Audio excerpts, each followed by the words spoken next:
All right. So my name is Ed Friedman. I chair Friends of Merrymeeting Bay. Thank you all for coming. I didn't look to see who's here, if you've all been here before or not. So, and I dare not hit any buttons that I might wish I didn't hit right now. So we have our series October through May, the second Wednesday of the month. And this is our sort of second year trying this with Zoom. It seems to be working out pretty well, except for my technological expertise. And I'll just say this is the second event of this season. Friends of Merrymeeting Bay is engaged in a number of things, the only organization in Maine and one of the few in the country looking at the diversity of topics here. So we do research work, a lot of it's pretty cutting edge. Down in the lower left, you can see using caged freshwater mussels to localize sources of contamination. First of its kind current study that went on for a number of years. Anyway, a lot of neat technical stuff. We do archaeology, often on lands that we protected. We do advocacy, generally informed by our research. A lot of work around fish passage, mortality from fish going through hydroelectric turbines, contaminant issues, toxics. Working hard now at trying to upgrade the lower Androscoggin River, which was the poster child for Senator Muskie's Clean Water Act. We have an active education program, excuse me. A lot of it being on hold now because of COVID, but for the speaker series here, but we typically reach out to, you know, close to a couple of thousand students a year, both outside and in class. And we actually did just have a couple of programs on threats to pollinators that we lucked out with that were held in October outside for two of the area elementary schools. And we had about over 300 people attending, which was great. Top down land conservation, we're land trust, protected well over 1,000 acres, generally high value wetland, and working on conservation easements right now. If you missed tonight's program, it is being recorded. If you go to our homepage at f1b.org, scroll down on the right, under education, you can find a couple of links there and you can plug in here. And we hope to have this up on YouTube in a couple of days. So here's the series calendar. And to see, we're up here now, and King Philip's War. And yeah, it's a fun schedule. Again, at the back of that education zone, you can click on a bio link and get some more information on all of these. So without further ado, our speaker this evening, Tamara Arenovich, is coming to us live from Mazatlan, Mexico, thanks to the internet, where she currently lives. And Tamara has been an activist with Sea Shepherd Conservation Society for 10 years, currently serving as their communications coordinator. She holds a BS and MS degrees in statistics from the University of Toronto and has more than 15 years of well-published experience as a professional applied biostatistician, including about 13 years as lecturer and professor at the University of Toronto Dalla Lana School of Public Health. Tamara has held a fellowship in global journalism at the University of Toronto's Monk School of Global Affairs, and concurrently with her work for Sea Shepherd, is a freelance journalist and does some independent consulting in biostatistics. So we are so pleased you could join us tonight, Tamara, and I hope you'll start by telling us briefly how you came from an academic career in public health biostatistics to helping save fish and marine mammals as an ocean activist. Welcome and thank you. Thank you so much. Hi, everybody. My name is Tamara. It's really great to be here with you this evening. Thank you so much for joining us. And thank you, Ed, for the invitation to speak and for the lovely and warm welcome. So I'm here with you today representing Sea Shepherd Conservation Society. You may be familiar with Sea Shepherd from the television series Whale Wars that was on back in the day, and our efforts to stop illegal whaling in the Southern Ocean. Sea Shepherd has been around for a very long time, and there's so much more that we're actually involved in. So I'm looking forward to telling you about some of the work we are doing presently and why this work is so critically important to you, to me, and to all of us. And so Before we get started, I'll tell you a little bit about myself and my story so that we know each other. As Ed mentioned, I wasn't always an environmental and ocean activist.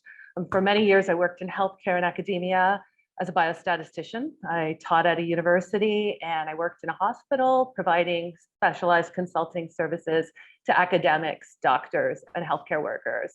It was a pretty normal life. But in addition to that, I've always been passionate about the ocean. I'm an avid scuba diver, an avid free diver. And I remember the very first time I descended beneath the waves and entered into another realm. My mind was blown. The ocean was filled with life, all forms of life, corals, fish. It was almost a surreal experience for me to understand on an emotional level that this world exists right under the waves of the beach, along the beaches where tourists are, enjoying their holidays and just hanging out. So that original experience, it stayed with me always. And I would escape to the ocean whenever I could, but it was always just that, an escape.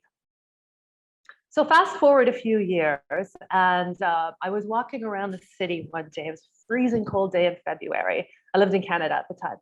And I came across a group of demonstrators outside of the Japanese embassy. So I stopped to see what was going on. And it was Valentine's Day, which is also World Love for Dolphins Day.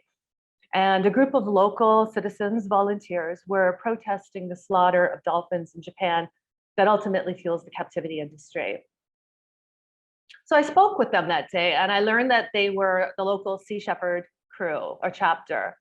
And I also learned that for 6 months out of the year, every year, migrating pods of dolphins are systematically driven into a tiny cove in Japan where they're ruthlessly slaughtered. And the water ran red with their blood. And this was not a practice that was driven by culture or by food insecurity, but rather purely driven by the high profit margins associated with the captivity industry, dolphin shows, swim with dolphin experiences, and so on and so forth. These very same experiences that often happen, just meters away from the water where I had that first mind-blowing experience of actually experiencing, like nature in the wild. So for 6 months out of the year, this happened. All of these dolphins were killed with the exception of the juveniles who watched their families die in the most horrific manner before being sold into a life of captivity. So this was a really shocking story for me. And it ultimately that day ended up leading me to volunteer with my local Sea Shepherd chapter. I did that for several years locally, raising awareness about the plight of the oceans and also raising funds to fuel Sea Shepherd's efforts to stop these atrocities and trying to make a difference with my life. So a few years passed, and the more I learned, excuse me, the more I learned, the more I felt that I needed to get further involved. I took a break from my career, from my job, and I volunteered to participate in a few Sea Shepherd campaigns, including visiting that notorious cove in Japan that had first captured my attention. And if any of you have seen the film Seaspiracy on Netflix, you might see me there in the cove in Japan. I was there on campaign when they happened to be filming part of that film. Seaspiracy, of course, also highlights several of our other campaigns as well. And so the more I had these experiences on the front lines, the more I realized just how pressing these issues actually are. I took a break from my career, and that break's been going on for 10 years now. So maybe it wasn't a break after all. I now focus my time and energy on ocean conservation. I've served on the front lines of 10 Sea Shepherd campaigns, and I devote my time and energy to protecting the ocean and all of its inhabitants. Excuse me. So why would I do this? Why does this matter? Well, I'm going to attempt, bear with my technical abilities here, I'm going to attempt to share a video with you to help you to understand the bigger picture.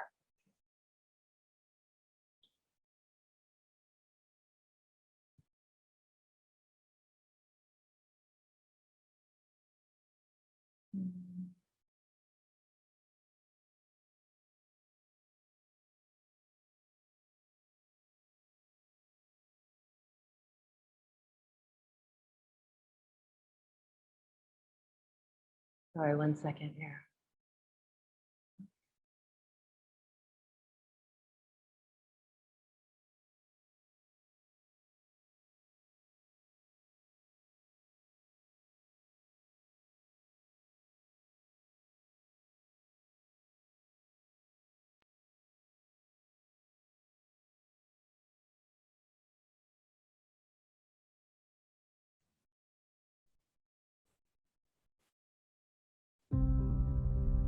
Good song.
2 weeks out in the Pacific Ocean off the coast of Baja, working with a team of specialists in the Bear with Mexican me government, here. looking for an elusive whale called the Perrin's beaked whale. Okay, there, sorry about that. So we call this planet Earth, but really it is planet ocean. Over 70% of the Earth's surface is covered by water. And if we get all collectively just together right now, take a breath and exhale. And take another breath and exhale again. One of those 2 breaths you just took came directly from the ocean. And the ocean provides 50 to 80% of the oxygen that we breathe. The ocean is life, and it is essential for our survival and for the survival of all the species that we share this planet with. But as that video demonstrated, our ocean is in serious trouble. And as Captain Paul Watson, founder of Sea Shepherd, says, if the ocean dies, we die. So this is more than a conceptual fight between what is right and what is wrong. Protecting the ocean is truly a fight for our own survival. And the issue is actually bigger than just the ocean. And in that sense, this talk is very timely. COP26 is currently underway with world leaders meeting to discuss the climate crisis. Our entire planet is in trouble. Wildfires, hurricanes, extreme weather incidents are becoming more and more common as climate change escalates and impacts the lives of all of us and many people all around the world. And we truly can't talk about climate change or address climate change without talking about the ocean. The ocean plays a critically important role in the fight against climate change. So greenhouse gas emissions are a major contributor to climate change, and carbon dioxide is the primary greenhouse gas emitted by human activity. Reducing the size of this carbon footprint is critical to meeting global emissions targets and mitigating the effects of climate change. 27% of all carbon emitted is captured by the ocean. The ocean floor is actually the largest pool. The ocean floor is the largest pool of organic carbon on the planet, and it acts as a reservoir for long-term carbon storage. It absorbs approximately 10 million tons of carbon dioxide every year and plays a central role in mitigating climate change. So not only does the ocean act as a carbon sink, but healthy populations of seafloor organisms, such as coral, are critical for fixing carbon dioxide. Coral, for example, transforms inorganic carbon, such as carbon dioxide, into organic carbon. And marine sediments in the ocean floor store over 2,000 gigatons of carbon within the first top meter. This is almost twice as much as terrestrial soil stores. But this carbon storage is interrupted by bottom trawling. And the most recent research indicates that bottom trawling is responsible for releasing between 0.6 and 1.5 billion tons of carbon dioxide a year from the seabed, which is equivalent to the emissions from the entire aviation sector. In addition, marine megafauna, these are large marine animals such as whales, whale sharks, and rays, also sequester carbon and reduce the impacts of climate change. A whale, for example, can sequester up to 33 tons of carbon dioxide in its lifetime. And not only that, but whales transport nutrients throughout the water column, and their excrement stimulates the production of phytoplankton. Phytoplankton capture 37 billion metric tons of carbon dioxide and contribute at least 50% of the oxygen in the atmosphere, one of those two breaths you just took. So by protecting marine megafauna and by working with governments to stop illegal fishing, overfishing, and damaging industrial fishing practices, the work that we're doing here at Sea Shepherd is directly contributing to efforts to mitigate the effects of climate change. Which brings us to what we're here to talk about today, which is Sea Shepherd. So Sea Shepherd is a nonprofit, volunteer-driven ocean conservation. Sorry, I'll try that again. Sea Shepherd is a nonprofit ocean conservation organization. Our US headquarters is based in Alexandria, Virginia, and our international headquarters is based in Amsterdam. Sea Shepherd was established in 1977 by Captain Paul Watson, who was one of the founding members of Greenpeace. And Captain Watson, who I believe has spoken at one of these sessions with you in the past, is truly one of the pioneers of the modern environmental movement. He left Greenpeace and founded Sea Shepherd, wanting to take a more direct approach to tackling the biggest threats facing the oceans and marine wildlife. And for those of you who may have had the privilege of hearing Captain Watson speak or who have seen footage of our campaigns in the early years, it's clear that Sea Shepherd's approach to conservation is unique and direct. Now, in the past, in those early years, we had a bit of a reputation as outlaws or pirates or vigilantes of the sea fighting for the whales. I mean, indeed, our logo is a Jolly Roger. And while that may hold true for years past, because at the time it was the most effective way to bring forth change and change was necessary, this is not the case today. From our small grassroots beginnings that were somewhat rebellious, Sea Shepherd has evolved into something so much larger. And today, Sea Shepherd has chapters of representation in over 20 countries all around the world. And the scope of the issues that we take on truly do cover all of the world's oceans. We presently have a fleet of 9 ships that are stationed in key areas all around the world, and our fleet is growing. So unlike those early days, today, the way that we can have the greatest impact and truly make a difference with the oceans is by tackling the biggest threat facing the oceans today, which is illegal, unreported, and unregulated fishing. Now that's a bit of a mouthful, so it's sometimes abbreviated to IUU fishing. So if you hear me at any point during this talk refer to IUU fishing, just know that I'm being a bit lazy and that what I really mean by that is illegal, unreported, and unregulated fishing.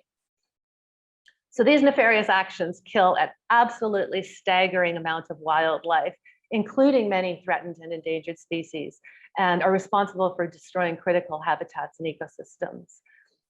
Illegal, unreported, and unregulated fishing often takes place in national waters all around the world. And in these waters, laws often do exist to protect the waters, but many nations, particularly developing nations, lack the resources to fully enforce these laws. And so that's where Sea Shepherd comes into the picture. Sea Shepherd's mission is to defend marine wildlife and protect the world's ocean from illegal exploitation and environmental destruction. What we do presently is we partner with governments worldwide to stop illegal, unreported, and unregulated fishing in national waters. And we also collaborate with conservation researchers, contributing to the scientific knowledge needed to effectively shape policy and enhance protections for all marine species. So at present, Sea Shepherd works collaboratively with governments in Liberia, Namibia, Sao Tome and Principe, the Gambia, Sierra Leone, Gabon, Tanzania, Mexico, Peru, and Panama so far. Discussions are currently underway to establish additional government partnerships, enhancing support for the defense of national waters against the threat of illegal, unreported, and unregulated fishing. So to give you a sense of why we focus on illegal, unreported, and unregulated fishing primarily these days, let me give you an example. In 2017, in the coastal waters of Liberia, Sea Shepherd, in partnership with the Liberian Minister of the National Defense, boarded a notorious fishing vessel called the Libico II. This vessel was internationally blacklisted on 3 different lists. Now, the Libico II was licensed to fish using longline fishing gear, but when officials boarded the vessel, what they discovered is that it was actually deploying gill nets, which is a far more destructive method of fishing that is responsible for a shocking amount of bycatch. Bycatch is the capture and kill of non-target species and can include everything from whales to dolphins to turtles and rays and sharks. The Libico II, in this case, was actually found to be illegally fishing for sharks to produce shark liver oil. And it's estimated that this vessel, just this one ship, was responsible for killing 500,000 sharks every single year. Now, with support from Sea Shepherd, Liberian officials arrested the vessel for all of these violations, and to this day, it hasn't returned to sea. So that was back in 2017. 4 years later, by stopping just that one illegal fishing operator, we have directly saved the lives of 2 million sharks, and that is just one ship.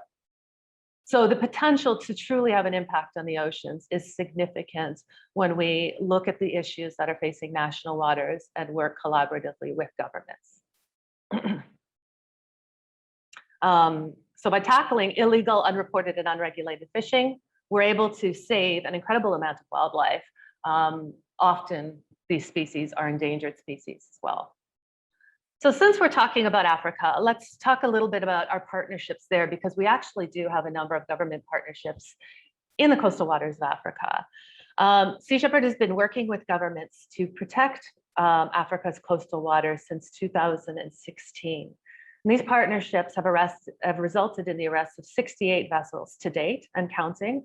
And again, remember, 500,000 sharks rescued per year just from shutting down that one illegal operator. We've already had 68 arrests. The coastal waters of Africa are incredibly rich and filled with biodiversity. And so because they're so bountiful in their resources, they tend to attract nefarious players who not only exploit the marine wildlife, but also the livelihoods of the local people and artisanal fishermen as well. And I would like to share another video with you right now. It's a bit long, it's 10 minutes or so, but it explains the issues in the coastal waters of Africa very concisely. It's narrated by Captain Peter Hammerstead, who's our director of campaigns and has spent many years out in Africa. He can tell these stories far better than I can. So bear with me. I'm going to attempt to share my screen one more time to explain our activities in the coastal waters of Africa with you.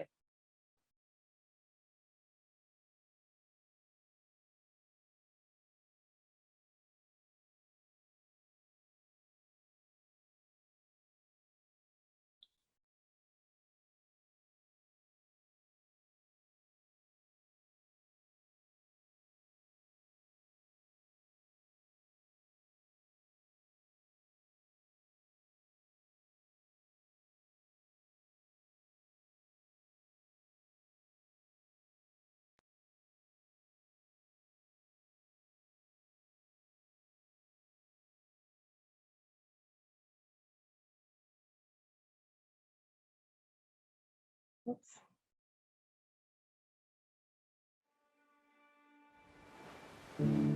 Good sound. Good video.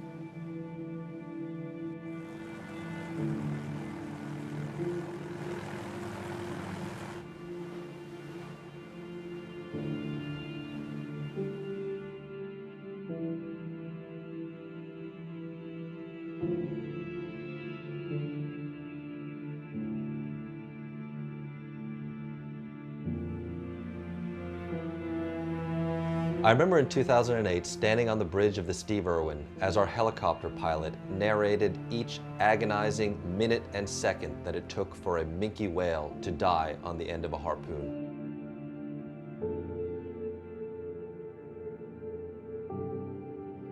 "22 minutes and 48 seconds she struggled at the end of that harpoon.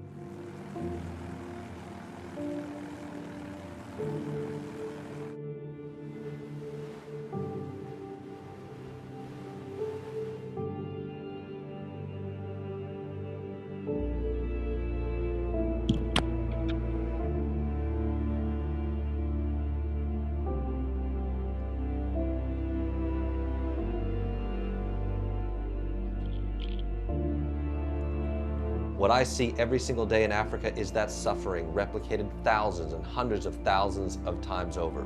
On the sharks who are bycatch, on the whales caught in nets, and on the fish that ultimately get thrown into the fish holes.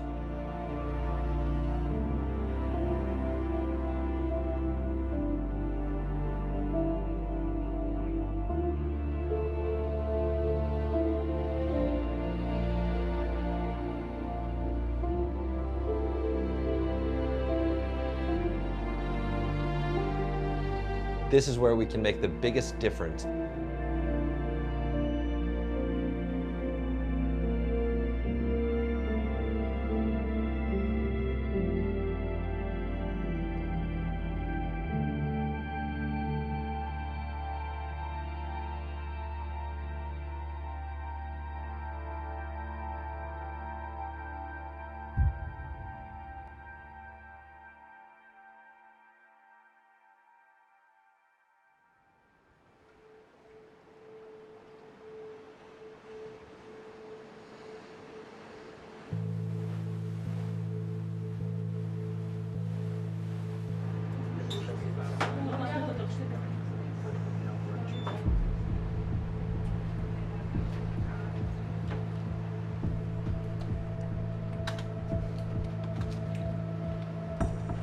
Okay, let's get the teams ready and let's put the boats in the water as quickly as we can.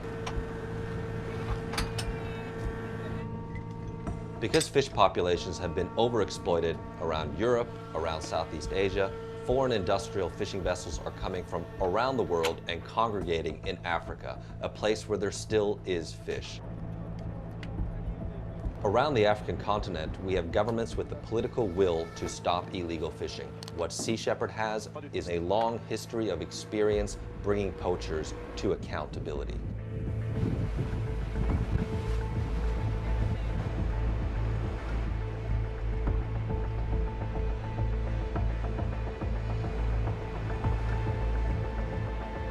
Both of these vessels that we intercepted in the Gabonese border have now been placed under arrest. Each vessel is facing a few different charges. Both of them have been found to be in Gabonese waters, so their previous track shows that they have been in a marine protected areas and they don't have a license to fish, so they have no business to be in there.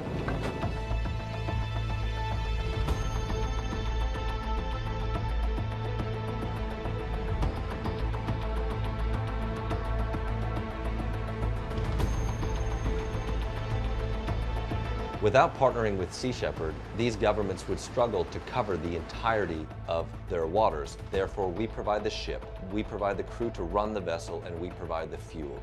And in exchange, our government partners provide the law enforcement officials that have the authority to board, inspect, and arrest any violators of the law.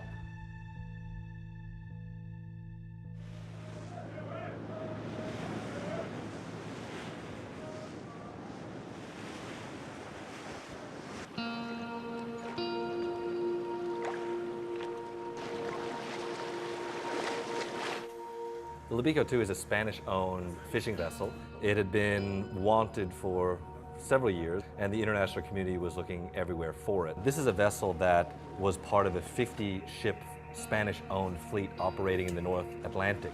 This Spanish-owned fleet decimated deep-sea shark populations to the extent that deep-sea shark populations fell to 20% of what they were.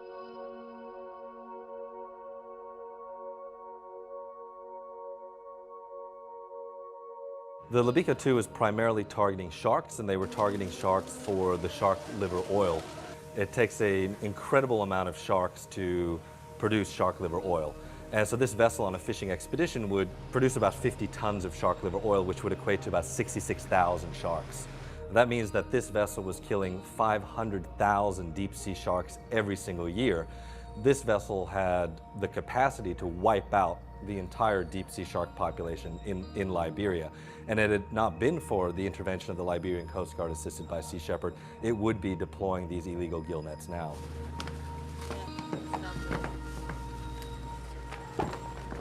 The arrest of the ship is one of the biggest victories that Sea Shepherd has in its entire 40-year history.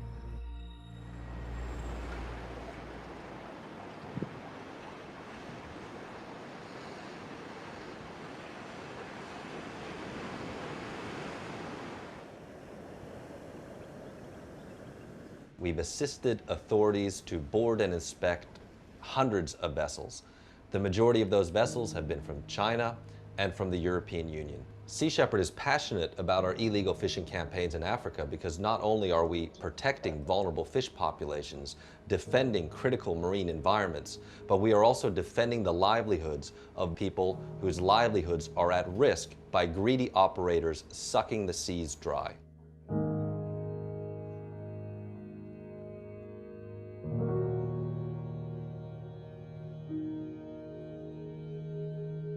But because of no fish around here, so you forced to go there. But Yeah. So you've gone further out to get snapper because there's less fish to get close. that's fish Yeah. to get close. So you forced to go up there. Yeah. All the fishermen can swim, huh? Not all. Not all? Yeah, some take risks Okay. because the poverty is too much. Yeah.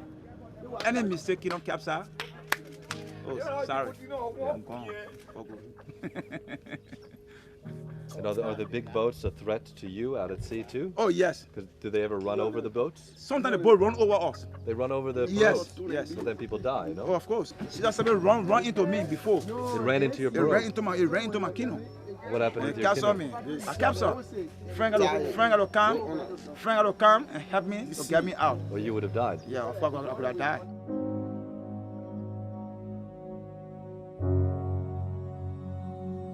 So the foreign boats, they take all the fish here, so you don't get fish. No.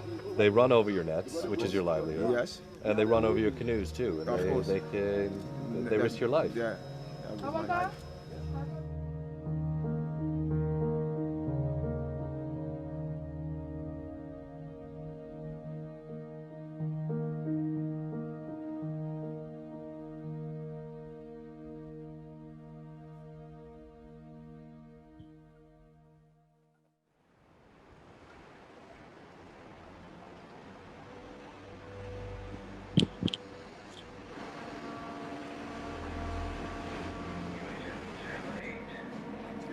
Great steak, probably already going up.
Our campaigns in Africa have a greater impact for marine wildlife than any of our other campaigns combined. And the reason for that is the vessels on a daily basis are pulling up thousands upon thousands of fish.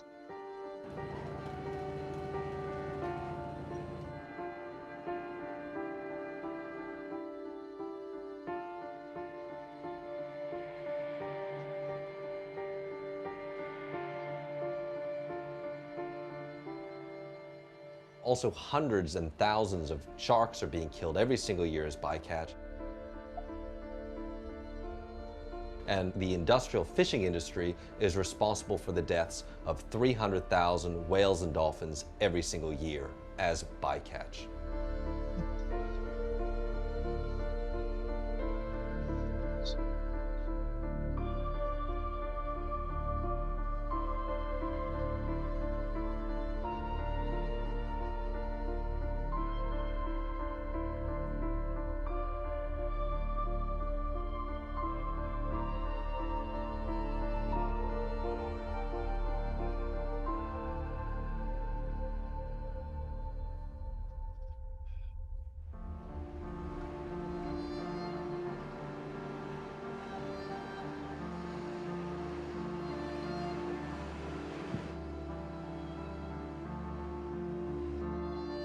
When protecting our oceans, the problems can feel overwhelming, and yet we don't have to save the oceans, we have to save critical areas of the oceans, critical areas of biodiversity. That is what we are doing in Africa. We are drawing our front lines, we are down in the trenches, and we are fighting back. We are taking back the seas from poachers.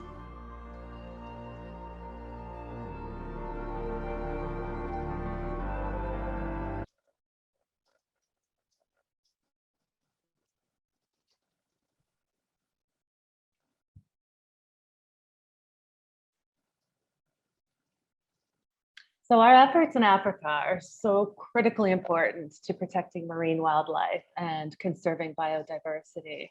But these issues are sadly not unique to African waters. They happen all around the world. And this is not the only issue that Sea Shepherd is currently fighting to address. I can't talk about all of our efforts today. We're short on time, but I might be able to tell you a little bit more about one or two more of our initiatives while we have this time together. In Mexico, Sea Shepherd is waging a very different battle. And this is the battle to prevent the extinction of the most endangered marine mammal in the world. The vaquita is a critically endangered species of porpoise that is endemic to a small region in Mexico's upper Gulf of California. And I have a photo of one here. Sorry, bear with me with the technical issues.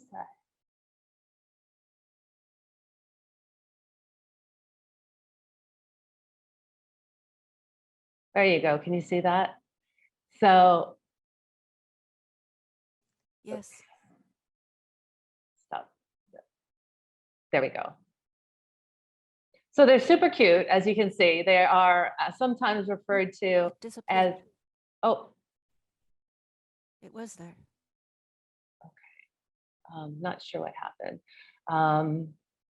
They are an adorable animal. They are sometimes referred to as the pandas of the sea. Sorry, it just flipped on and off there, but if you did see it, you had a sense perhaps of why they're called that.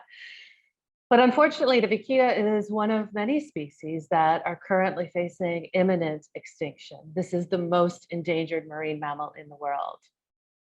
And the most recent population estimate, which comes from a study that was published in 2019, indicates that between 6 and 19 individuals are left in the world. That's it. Now, the primary threat to the survival of the vaquita, the only documented threat to the survival of the vaquita, is entanglement in gill nets. This is that same issue that we saw in that video that we just watched. Gill nets are long rectangular nets that are fixed under the water with an anchor line on each end. And they can span hundreds, even thousands of feet in length. And these nets are incredibly deadly because they are non-selective. Anything that swims past these nets and becomes entangled in their mesh is killed. Dolphins, sharks, whales, rays, and unfortunately the vaquita. Now, these particular nets that are being placed in that region are being set by poachers in the area to catch totoaba, which is actually another critically endangered species of fish. These poachers are not trying to kill the vaquita necessarily. The vaquita is really just sadly an accidental casualty of a very lucrative illegal business involving the totoaba. The totoaba swim bladders are prized on the Chinese black market and are sold for unsubstantiated medicinal claims, much like rhino horn and so forth. And so poachers set these nets in an effort to catch spawning groups of totoabas. When they do catch the totoabas, they cut their swim bladders right out from them in the nets, even if the fish are still alive, and they discard the rest of the body of the fish, the meat and so forth, taking only the swim bladders. The totoabas are a type of bass, and they are big. They're very big. They can actually reach over 6 feet in length. So these are not hungry people. These are not artisanal fishermen hoping to feed their families. These are poachers. And in fact, they have ties to the cartel. The swim bladders of the totoabas are actually sometimes referred to as the cocaine of the sea due to the astronomical dollar value that they fetch on the black market. And of course, where there's big money, there is organized crime. So these poachers, they're not only killing the vaquita, the most endangered marine mammal in the world, an animal currently fighting on the brink of extinction. They're not only harming all of the incidental bycatch that these nets affect, and they're not only harming an ecosystem so biodiverse and rich that Jacques Cousteau once described it as the world's aquarium. They're also harming local communities, impacting the livelihood of legal artisanal fishers and bringing an element of organized crime into an otherwise tranquil, small and family-oriented fishing village. Now, vaquitas are particularly susceptible to these nets that they place because unfortunately they have the misfortune of being approximately the same size as the totoabas. So these nets that are designed to be like, instant killing machines for totoabas are really exactly the right dimensions to also be lethal to vaquitas. And I don't know if any of you have seen the documentary Sea of Shadows. It's owned by Nat Geo, so I can't really share it with you here today. But I strongly encourage you to watch it if you want to know more about this issue and if you haven't already seen it. I think it might be available through Amazon Prime as well, I'm not sure. But this film covers the almost surreal situation that's happening in the Upper Gulf in Mexico and Sea Shepherd's efforts to save the vaquita from extinction. Many people would say that if not for Sea Shepherd's efforts over the past 6 years, vaquita would already be extinct. To date, our crews have removed over 1,000 illegal gill nets from the Vaquita Refuge. This is a UNESCO recognized and federally protected region that is home to the world's only vaquita population. And in doing so, we've directly saved the lives of over 4,000 animals. And indirectly, we've saved countless more by removing these deadly nets and ensuring that they never find their way back into the sea. Now, this is a campaign that's very near and dear to my heart. I've been out there on the front lines in the Upper Gulf of California many, many times. And I'm probably one of the few people in the world who's actually seen a vaquita. In fact, I've seen several of them. Unfortunately, none of the ones that I saw were live. But the vaquita is still alive and it does continue to exist. In addition to our efforts supporting the removal of illegal gill nets in the Vaquita Refuge, Sea Shepherd also partners with world-leading vaquita researchers who routinely capture acoustic recordings and head out on visual sighting expeditions to locate and evaluate the remaining population. Now, vaquitas emit a distinct acoustic sound in the water. You probably couldn't hear it with, just with the naked ear, and to the untrained ear, even with specialized devices, it sounds like a bunch of clicks. But these scientists know exactly what they're looking for and have access to incredibly sophisticated technology to identify and isolate these sounds. And thanks to their efforts, we know exactly where the remaining vaquita population is localized and have an estimate of the population size. And by all accounts, the remaining animals are healthy and they're breeding. They've reported sightings of mothers with calves over the years, indicating that despite their small population size, the animals are still reproductively viable.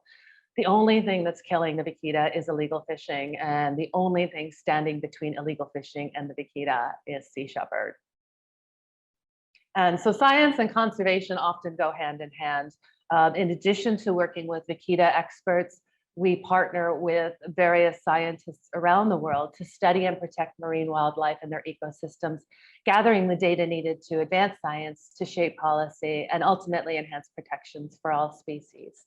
I was going to talk a little bit more about that, but Ed, I don't know how we're doing for time, if we have a little bit of time to talk a little bit more, or did you want to open the floor up to questions at this point? Well, I don't see many questions in the chat room right now, so we have about 10 minutes or so. Okay. So why don't you do a little bit more, and then we'll see if there's a couple of questions. That'd be great. Cool. Let me tell you another story then. And I'm sorry, I should have given you a bit of a heads up before sharing those other videos. I realized all too late that some of them are pretty awful and graphic, and I should have at least given you a warning that you may want to avert your eyes at some points if you're a bit sensitive.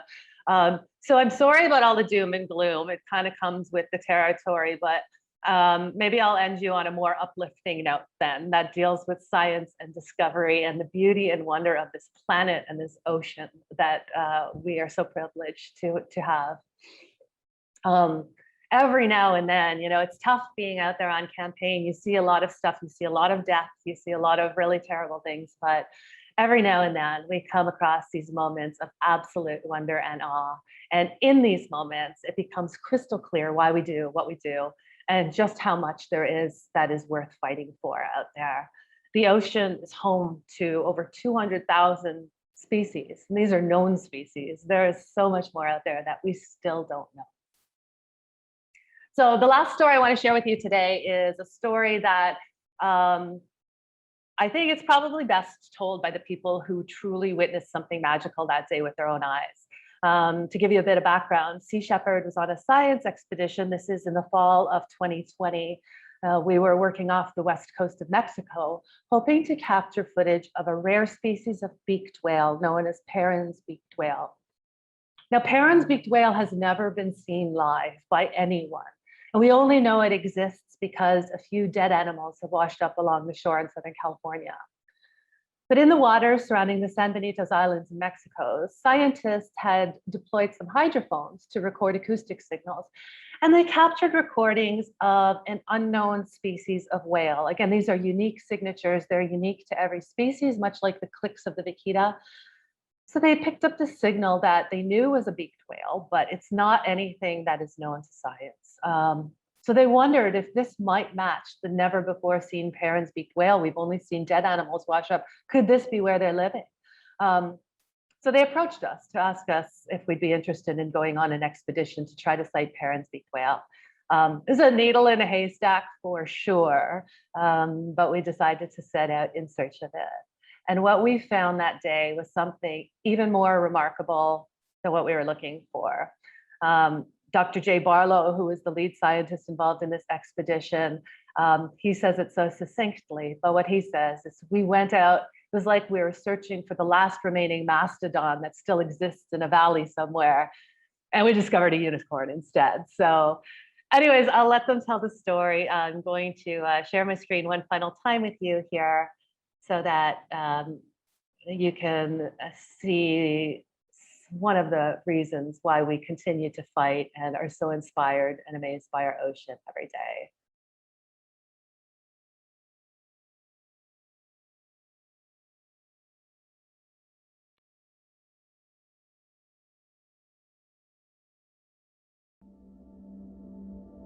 On the second day of the campaign, we got probably what was the biggest surprise of my life. We've just spent 2 weeks out in the Pacific Ocean off the coast of Baja, working with a team of specialists in the Mexican government, looking for an elusive whale called the Perrin's beaked whale. Perrin's beaked whale has never been seen before by anyone that recognized what it was. We know that the animal exists because it is washed up on the shores of Southern California. We left from Ensenada and we were searching through an area that was 35,000 square miles. I've developed these acoustic recording packages that drift around in the ocean with the currents. They have 2 hydrophones down to 150 meters deep, just to get the hydrophones, our ears, closer to the animals. We let them drift around for days to weeks, and then we recover the instruments, and then we have to download the data. During one of those drops, we actually had 3 whales that came right next to the ship in perfect glass water. We took everybody by surprise. It was clear it was a beaked whale. They surfaced very close to the boat, and then they came to us 2, 3 times. They came back to the boat. It was the most amazing encounter of beaked whales that I've ever had. This is fantastic.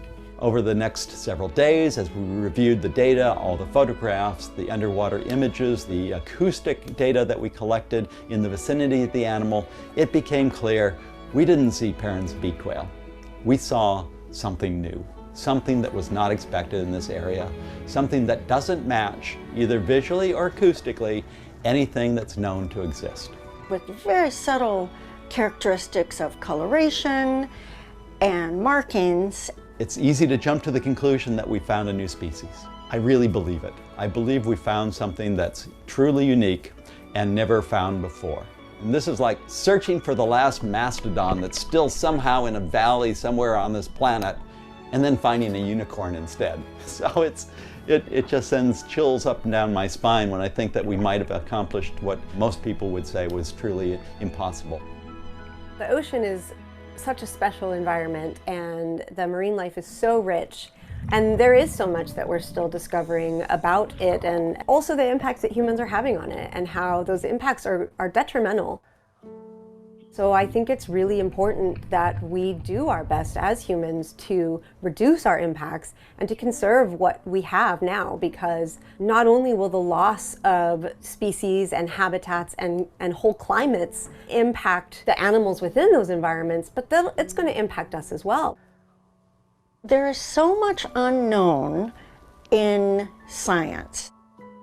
It proves to me that we really don't know what is on this planet and what we have, and how much more we need to take care of it, respect it, and try and find what else is out there that we need to look after. You know, we just continue to decimate what we have, and at the end of the day, as we decimate those species, we're destroying our own life support system. There are a lot of reasons we should be protecting the ocean, and the scientific work that we do often reminds us that we don't know everything. And in the world that we're living in right now, we're learning that every single day. You find yourself staring into the ocean for hours and hours and hours. You see the garbage that passes through, you see the dolphins that are in it, you see sharks, you see turtles, you see fishing boats, you see islands, you see the sunset. You must respect it. You must respect it the entire time that you're there. It's going to be there when we're gone, and it's here right now with us.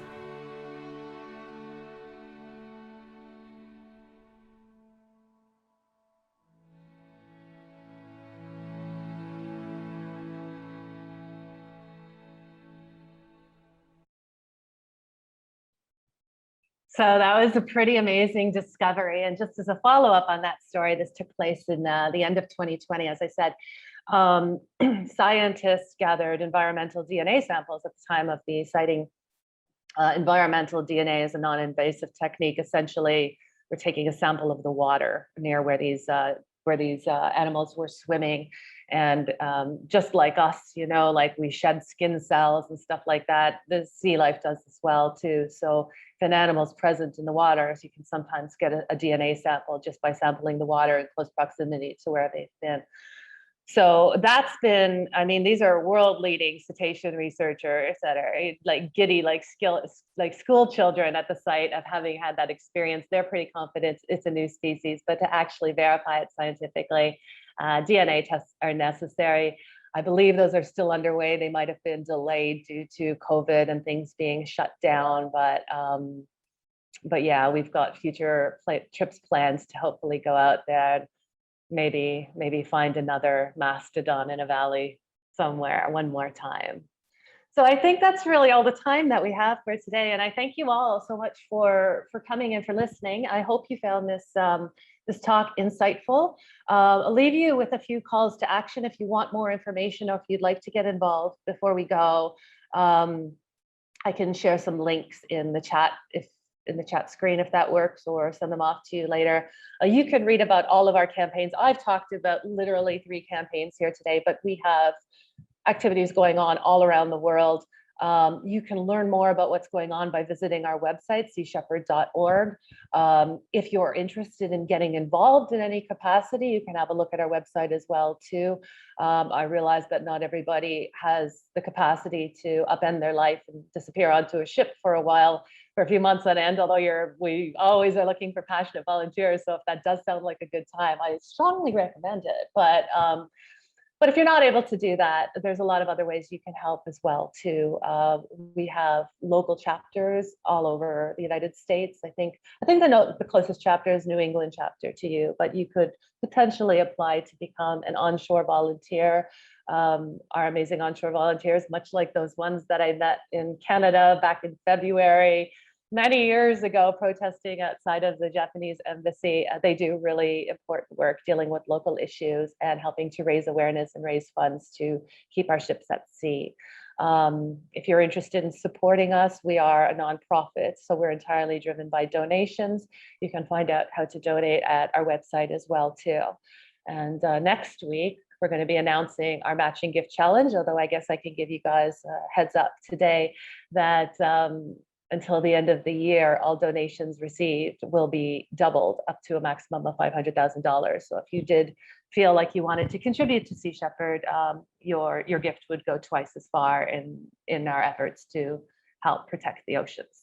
You can also follow us on social media. We're on Facebook, we're on Instagram, we're on LinkedIn, we're on YouTube. All of these videos we watched today are available on our YouTube channel.